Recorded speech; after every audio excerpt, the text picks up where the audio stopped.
This video assumes you have access to the real Mega Buster. If you do not have it yet, please watch this video first. Hey everyone, thanks for checking out my video on how to get both 5 and 7 Day Survivor in Dead Rising. Before we get started with strategies, I want to take a few minutes to talk about the bugs linked to these trophies and achievements. If you want to skip to the strategy portion of the video, then jump to the on-screen timestamp. I'll start with the Xbox 360 version. If you're playing the original version, there's a bug in the food court on day 5. This day is indicated as 040000 when loading into a new zone. You must avoid the food court on this day, or else you're gonna get stuck on a loading loop and it'll end your run. If you're already in the food court on this day, then you can't leave until the end of the 5th day, or else you'll get the loop. This bug is in effect from 040500 to 042359. Afterwards, it's safe to enter and exit the area again.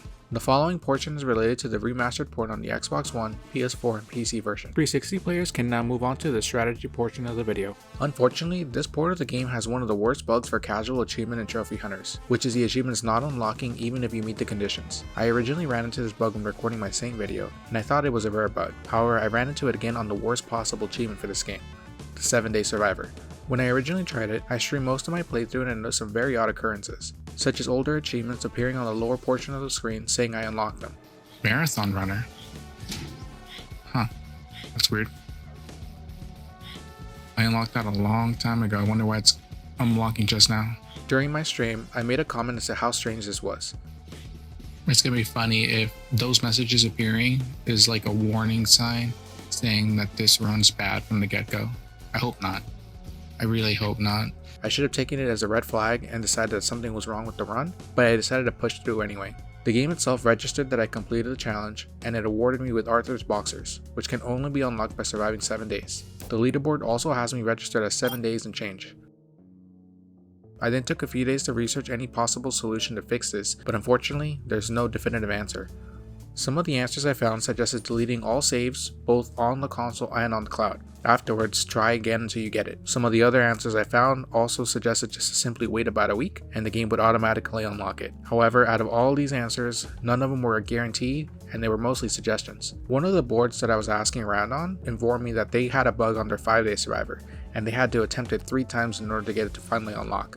Speaking from experience with Saint, if you repeat the challenge and do it again, you will eventually unlock it this way. Now, I don't want to scare you into thinking this is going to happen to you without exception, since I ran into many people who indicated they had 0 issues when getting these achievements. However, I feel it's fair to say that if you're playing on the Xbox One version or the PS4 version, you should do it assuming that you're going to get a bug. PC players can actually mod their game and fix this issue, or they can also just use cheats and unlock it that way. I haven't unlocked the achievement myself yet since my last attempt, but I'll give it a try here and there just to try to get it. Now that the doom and gloom is over, let's talk about the actual strategies for unlocking these 2 trophies. In order to unlock these trophies, you need to be playing on Infinity Mode, which is unlocked after beating the main story and getting the true ending. 5 game days is equal to 10 real hours, and 7 game days is equal to 14 real hours. This means you need to play for 14 hours, not including load screens, to unlock them both. In my original stream attempt that ended up being bugged, I played from 9 AM until 11:20 PM in that one sitting. Please be aware of the following extra conditions that are enabled in this mode. No leveling up. Please be level 50 before starting this, as you cannot level up during this mode.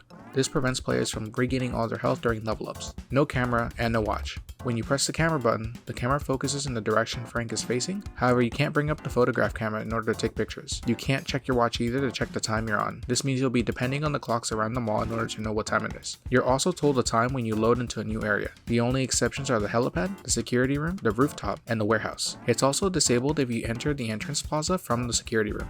No saving. You can't save or take a break and come back later. However, if you're playing on the Xbox One and PS4 version, you can pause and suspend the game this way. The Wonderland to Paradise Plaza shortcut is available from the start. The door in the security room that leads to the entrance plaza is open from the start. This area is also safe for the first 4 days. Afterwards, zombies fill the area. The doors leading to the maintenance tunnel are all open, and you can enter and exit without the key. Constant loss of health. The main feature of this mode is constant health drain. Your experience meter turns into a bar, and it starts to slowly drain, indicating how much time you have until you lose your full square of health. You lose 1 full square every 100 seconds, which is equal to 1 minute and 40 seconds. If you take no damage, then Frank will lose all his health in 20 real minutes. Limited food. Seance Market and the orange juice case in the Paradise Plaza are disabled. There is food scattered around the mall. This food, however, does not respawn after you take it. No blenders. All the blenders are removed from the game. This prevents you from using lower healing items to turn into smoothies, which would then make them full heals. The only way to get smoothies are from NPC drops. Human vending machines. Most of the original survivors from the base game spawn in as enemy NPCs throughout the the mode. Once defeated, they drop a box which shoots out items and food. These NPCs spawn in at midnight, 7 AM, and 7 PM.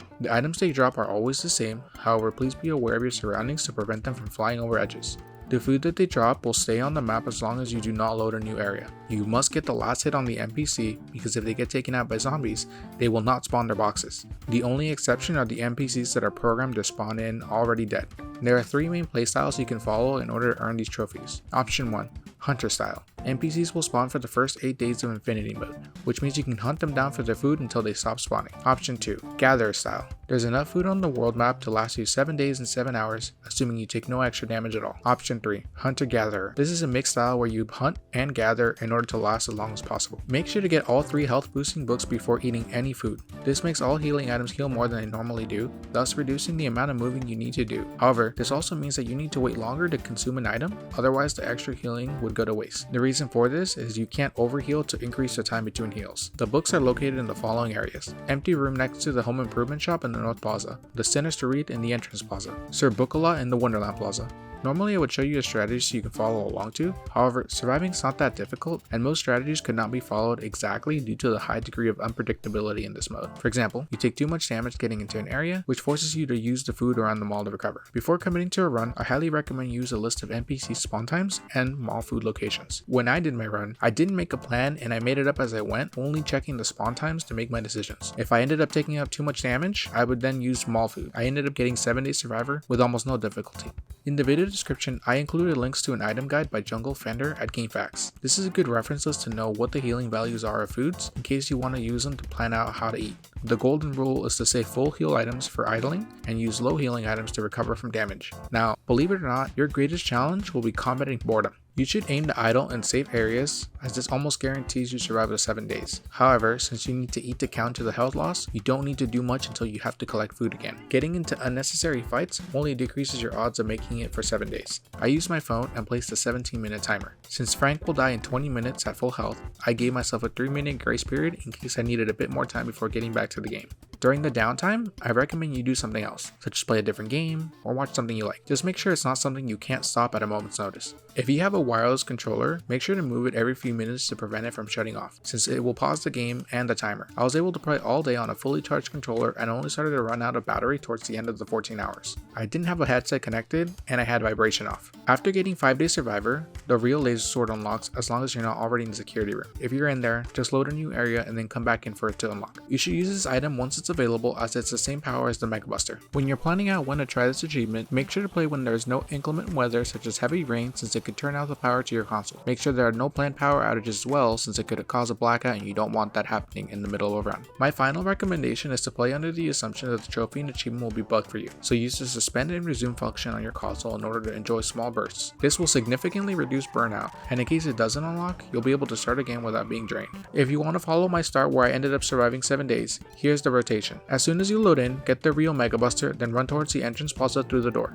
Run to the second floor bookstore and get the health book too. Take out Paul while you're here and loot his food. Be careful when fighting him. If you take too much damage, just start over as it's early enough to recover with a restart. Go to the Paradise Plaza and get 2 books, Entertainment from Bachman's and Sports from Contemporary. Get 2 skateboards and then go towards the Wonderland Plaza from the shortcut. Once in Wonderland, get 2 more books, the Skateboard book and the Health 3 book. From here, you want to cut to the North Plaza. Use the skateboards and plow through the zombies. They won't be able to grab you if you're moving. Once you're in the North Plaza, go towards the Home Improvement Shop and next to it you'll find an empty room. This is where you're going to find the last health book. Finally, go into Leisure Park and take out the Hall family. You can then wait at their location. They actually drop enough food for you to sit here for 1 full game day. Hopefully you unlock both 5 and 7 Day Survivor on your first attempt, as this unlock bug is very demoralizing. I'll keep attempting it here and there just to try to unlock the achievement, but it's officially on the back burner for me since I already consider it completed. Maybe someday I'll make a follow-up video when I actually unlock it, but until then, thank you so much for watching my videos. If you have any questions, please leave a comment and I'll get back to you as soon as I can. Thanks for watching and have a great day.